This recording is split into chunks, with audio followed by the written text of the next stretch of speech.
Welcome, Jane Smith, again from ThoughtSpot for our gear change episode. So in this episode, what we like to do is we've had a really deep dive in our main episode around everything that you're working on at ThoughtSpot with AI, agentic AI and data analytics, and your role as the head of your Chief Data and AI Officer for EMEA for ThoughtSpot. What we want to do now is have a shorter episode where we do some myth busting, some action taking, and then some key things that we can leave our listeners with that makes this quite a chunky topic a little bit more accessible. So Jane, welcome again. Thanks for staying with us for this episode. Oh, brilliant. I'm just so relieved you're not going to ask me about actual gears. I took many, many tests. The exact number will never, ever be revealed, and certainly not on your podcast. But passing a driving test took a while for me. So when I heard gear change, oh, please, no We've gear kind questions. of invoked trauma. We don't want to do that. Oh, my goodness. So no, we'll stick with your subject knowledge specialism, not changing gears. So just in the gear change episode, we're going to do a little bit of myth busting around data and analytics. So can we just start with, Jane, what do you think is the biggest myth around data and analytics? You're obviously a subject specialist, but there are a lot of people out there that aren't. So what can we do to help them myth bust?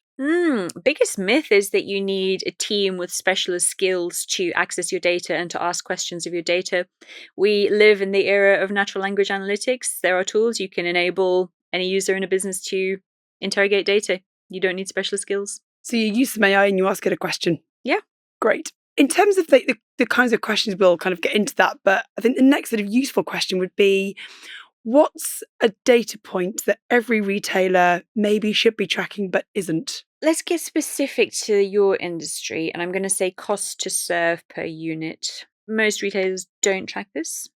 And once you have your sort of your total cost per unit, the cost of your staff, your rent, your marketing campaigns, you really start to get the idea of what the profit is on each vehicle. And when you know that, you can make better decisions. You can only do that, of course, once you have a lot of very good software and very good data. But that to me is the game changer. Is anyone doing that at the moment in automotive, do you think? Yes, but the majority aren't. So cost to serve per unit. So actually bring together all of your data, not just the cost of the vehicle that you've bought it for and then the cost that you've sold it at. Yeah, so absolutely. It's not just the difference between cost of purchase and cost to retail. Absolutely get a full picture. Yeah. Everything. Yeah. So how much Kevin costs in the data team? We talked about Kevin in the last episode. So yeah, and whoever works in reception. That's a really good thing. So actually having a holistic view of everything gives you the ability to make better decisions about what stock you buy, how you service your after sales customers, how busy are your bays in your after sales department, what's your throughput, are your metrics in marketing, are you kind of using the right metrics, are you advertising enough or not enough? Exactly. You have a full picture and a very precise picture. Are there any tech tools that you personally use that you can't live without? Yes, Jackie. Well, ThoughtSpot, of course. And I say jokingly, but I genuinely do. We eat our own dog food. We drink our own champagne. We use our own product. I'm very dependent on it. I have ThoughtSpot on my mobile. I constantly monitor things like number of customers that are using our dashboards. I'm always looking at the sales. I'm always looking at hopefully not too much churn, but I would be lost without it. I wanted to actually just lean back into a little bit of the stuff from the last episode. So we had some sort of key outtakes and key myth busting. So I wanted just to kind of bring out some of that. So your tech tool obviously is you're eating your own dog food, you're using your own data. So as we build out our partnership with you, there's going to be the ability to kind of have that embedded within our DMS system so that you are always able to have an always on questioning. I need to know what's going on with my data. So the thing you just mentioned there was have a real kind of ability to analyze the cost of unit, cost per sale, cost of, profitability per unit. I'd love to kind of just bring out you're running a dealership, and I want this episode to give you some key actions that you can start to think about in your business that will use some of these tools. So let's just give listeners some sort of simplistic steps they can take to start to bring together the data in their DMSs, the ability to query that by using tools like ThoughtSpot. What can we start to build out here's your daily action that you can take as a retailer? So I would get into the mindset of people, just everybody get used to starting your day looking into your data.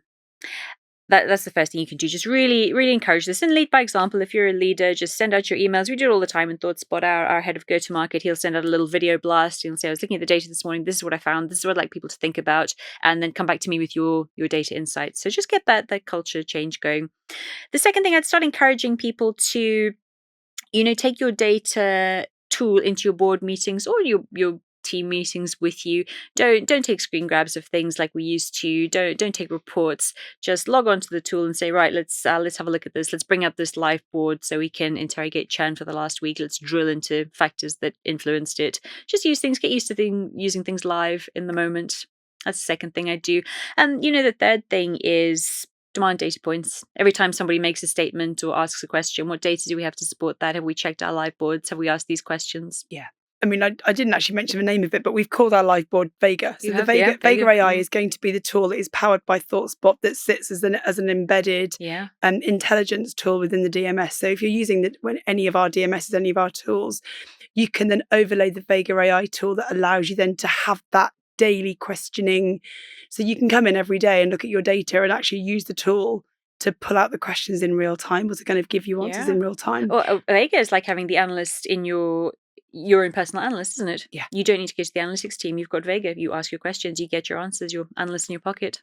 So in the last episode, we mentioned about predictive data, how we start to understand that a bit more. So I think, again, it'd be good to highlight in this episode just some actions that we can, just the light touch of that. And then if you want to know more, go back and listen to the main episode. I think the light touch, the summary is that we're moving to agentic and autonomous AI. And what that means is we move away from conversational analytics. This will be the next iteration. We are very much in conversational analytics now, but the next step is we will have analytics agents that come to us with insights. And for your example of predictive maintenance, they'll be able to say things like, there's a risk cluster here for these vehicles that are showing early signs of brake wear or likelihood of MOT failure. So that's what that will start to look like. And then in the future, we have autonomous, where having picked up that risk cluster, picked up those vehicles that might need early engagement, these systems can start to proactively resolve. They can start to do things like book the technician time, raise the job cards. So this is the future that we're sort of working to. As for how we get ready for this future, and it's in development, but it's futuristic at this stage. We need to come back to good data. We always need good data to power these things. And we need people that are willing to lean into these with a certain amount of knowledge. So the things you can do now, you can think about now today are, taking care of your data. Do we have good business logic? Do we have good metadata?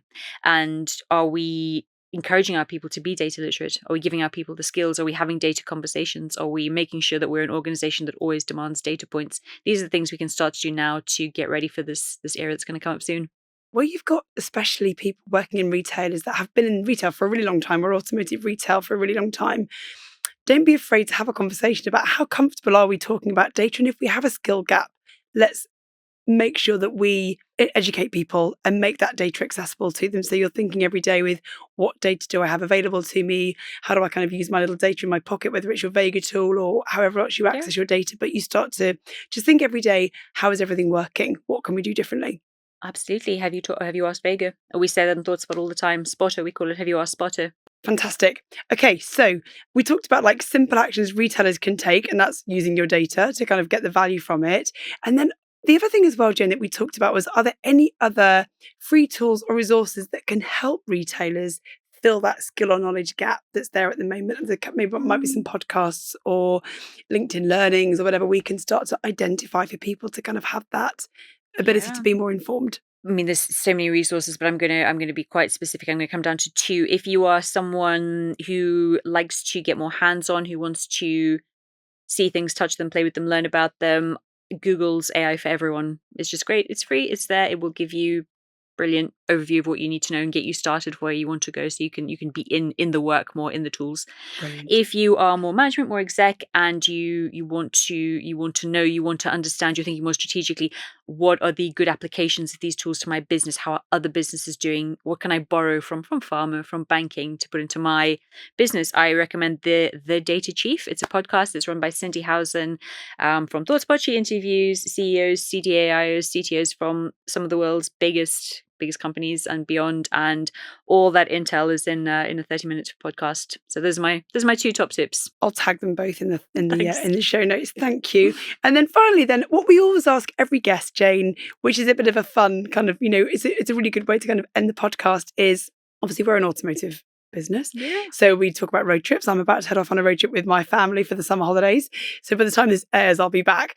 But thinking about road trips or favourite places that you've been, or what would be a road trip destination that you have got in your kind of bucket list? So as you can maybe hear from my accent, I spent part of my life in Ireland. I went to high school there on the West Coast, and it's been rebranded in the last 5 years. It's called the Wild Atlantic Way, but it's a beautiful stretch of coastline from the south of Ireland right up the spine of the country on the west. It's by the sea. It's almost in the sea. It's cliffs, it's fields, it's farms. It's very underpopulated. It is windswept. It's dramatic. It's just beautiful, and it's very, very stress-free. There's not a lot of ego, not a lot of aggression on the roads in Ireland. The potholes are a challenge, but it is probably the most peaceful road trip of your life. So from where to where? Ooh, I suppose you could do it in both directions. I would do it from north to south. So my childhood was spent in Northern Ireland. No My way. father's from Northern Ireland. Yes. So we would do a lot of the Causeway Coast, which is now been sort of branded, but you've got the Causeway coastline. And then we went over the border to Donegal, across to Sligo, from Sligo down to Galway, and then we flew back. So we did that sort of corner, but actually you could do sort of Galway down to... I would add on, I think you're missing out a lovely chunk. Galway is gorgeous. Go down to County Clare, which I grew up, the cliffs of Moher. The Aran Islands, famously the set of where Father Ted used to be filmed, my hometown. And then down to Kerry, to Cork, beautiful little villages there. If anybody saw the Star Wars, the recent Star Wars movies, the set of islands that Luke Skywalker kind of exiled himself to, they're called Skellig Michael. They're off the very south coast in Kerry. So, nice. So what are you listening to? Because actually one thing I loved about Galway, I'm a real kind of diddly-dee Irish music fan, and every pub in Galway has live, well, not every pub, but most pubs in Galway have live music. Yeah. I love it. But so I'm an Irish music fan. We're going to have to put some of that on our playlist. But what would you be listening to on your Irish road trip? I probably, like a lot of listeners to the podcast, and probably like you, Jackie, I am not so much a driver as an unpaid Uber child delivery system, and often they want the silent Uber option. And when you pick up your children when you're from school or you're taking them, they're often quite stressed, so I just flick classic FM straight on, just calm everybody's cortisol right down. But if you are not on driving duty and you are on a driving road trip, there's one song I always slip in there. My husband told me not to say it because it's not driving music, and it's not, but I'm going to say it. It is the Darth Vader Imperial March from Star Wars, because it's so unexpected. I did not see that coming. So Darth Vader. So what's track? So Darth Vader's March of the Imperial March, it's very recognizable, and it would be terrifying. I can hear it in my head. I mean, it would be terrifying. Only he's kind of a comedy villain at this stage because it's such well-known cultural phenomenon. That's definitely going to keep our listeners on their toes. So we'll post a link as well to the podcast playlist, which is evolving nicely, I think. It's when you put something in Spotify and then it tells you what else it thinks you should be listening to. Yeah. Oh, gosh, where's it going to go from there? Jane Smith, thank you again for joining us on this week's Gear Change episode of the Drivetime podcast. I can't wait to listen to that playlist now. It's going to be fun. Enjoy. Thanks, Jackie.